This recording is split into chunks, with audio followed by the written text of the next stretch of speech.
You may feel that the Christmas holidays are not a great time to be working on your English, and that's okay. This video is not to convince you to take my Christmas holiday challenge. It is to give you an alternative for getting your English, keeping momentum going for your English, because I'm here to tell you that unfortunately next year you're not going to wake up and be like, it's quiet at work, everything in my family life is perfect, I feel great, I feel energised, I'm going to work on my English.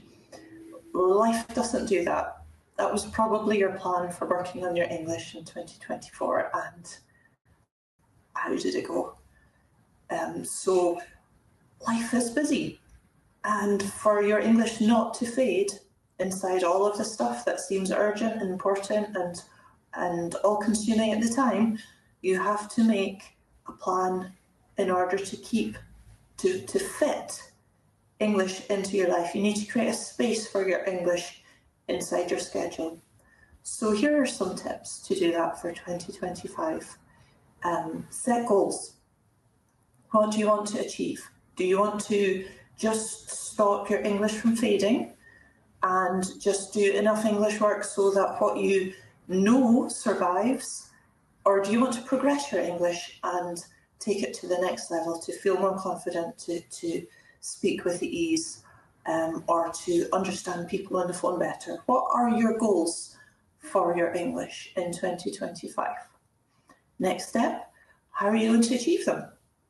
Okay, make a list. Where are the places you can fit English into your life, and how are you going to do it? And it has got to be a balance of things that you find fun and enjoyable and things that push you forwards, because just watching videos isn't going to work. You have to, they can form part of an overall English plan, but you need things that are consistently pushing your English and challenging you in an active way, not in a passive way, I guess. And then lastly, how are you going to stay accountable? Who's going to help you with this? Are you going to do it yourself? If so, there are some great accountability tracker apps that can help you with this, or just note take. Keep a journal, keep a diary. Every time that you spend half an hour working on your English, write it down, and then you benefit from this dopamine hit of having achieved something.